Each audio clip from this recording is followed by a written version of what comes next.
Ma semaine politique, c'est d'abord pour parler de santé, de politique sanitaire. Le vaccin est là, vous savez, le vaccin anti-Covid est là, au Mali. Il y a près de 400 000 doses. C'était une bonne chose, accueilli en grande pompe. On a vu le président de la République, le président de la transition lui-même à l'aéroport pour accueillir les premières doses. Ça a commencé, la campagne a commencé. Mais ce n'est pas la ruée vers le vaccin. Et pourquoi ce n'est pas la ruée vers le vaccin? Parce qu'il y a un problème de communication. C'est vrai, on a vu la ministre de la Santé se faire vacciner. Ce qui serait bien, c'est que d'autres responsables politiques donnent l'exemple à Paris. Le président de la République, pourquoi pas lui? Le Premier ministre, pourquoi pas lui? Le président du CNT, pourquoi pas lui? Le vice-président, pourquoi pas lui? Il faut changer de communication. Il faut encourager les gens à aller se faire vacciner et donc changer de communication en demandant à des leaders religieux, par exemple dans le monde de la musique, sportif, d'aller se faire vacciner. C'est très important pour qu'il y ait un engouement. Pour le moment, il n'y a pas d'engouement. Ensuite, vous savez qu'il y a un débat à l'extérieur, en Europe notamment, sur l'efficacité de ces vaccins, les conséquences sur l'organisme de ces vaccins. Évidemment, les populations maliennes ici écoutent l'étranger, écoutent les médias étrangers. Et donc, il faut poser ici aussi le problème.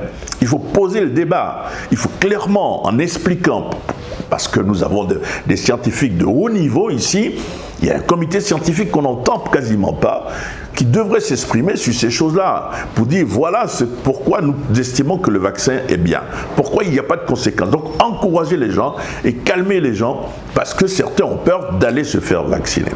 Mais l'avantage dans cela aussi, c'est que on sent la solidarité malienne, puisque vous avez des Français, des Européens, vous avez des ressortissants d'autres pays africains qui vont se vacciner dans des centres gratuitement. Ça, c'est la solidarité malienne, c'est un point positif. Mais il faut changer de communication pour encourager les gens, pour inciter les gens à aller se faire vacciner. Deuxième sujet, ce serait les élections. On connaît désormais le calendrier électoral, les dates sont connues. Fin octobre, nous aurons en principe le référendum. Et fin février, les législatives couplées aux présidentielles. C'est très important. Cela veut dire que nous commençons à tourner le dos à la transition. Ça ne veut pas dire que tout est réglé. Par exemple, vous avez cette semaine un collectif de partis politiques sur le financement des partis politiques, le financement public des partis politiques, qui va organiser une conférence de presse pour dire « Nous ne sommes pas d'accord avec le ministre de l'administration territoriale, nous ne sommes pas d'accord avec le gouvernement qui refuse ou qui, pour le moment, se pose la question de savoir s'il faut continuer à financer les partis politiques. » Vous aurez d'autres problèmes, les problèmes de liste électorale, les problèmes d'organisation matérielle des élections, de structure pour organiser les élections, comment déployer les bulletins dans tout le pays, comment faire, qui va être candidat, qui ne va pas être candidat.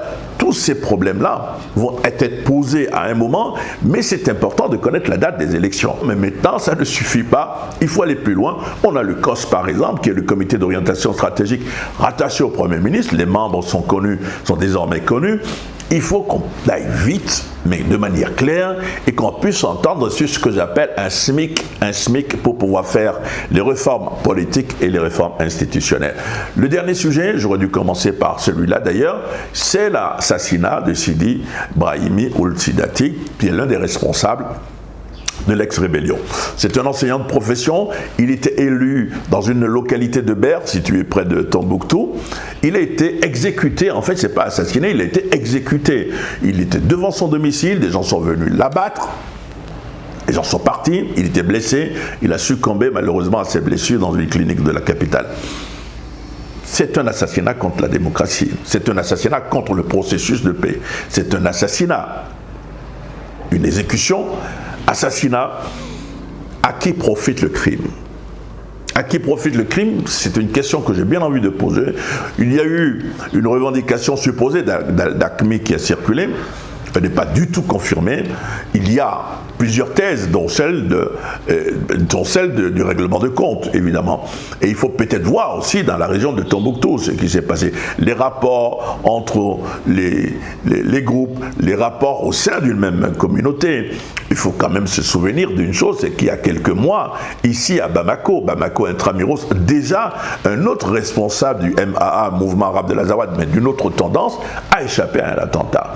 Le problème, c'est qu'il faut retrouver les coupables assez rapidement, parce que je disais tout à l'heure, c'est un assassinat, c'est un crime contre la démocratie, mais c'est un défi également à la République, parce que ça se passe à Bamako intramuros, là où les principales institutions de la République sont. Il faut qu'on retrouve les coupables de Sidi Brahimi Ould Sidati. À la semaine prochaine.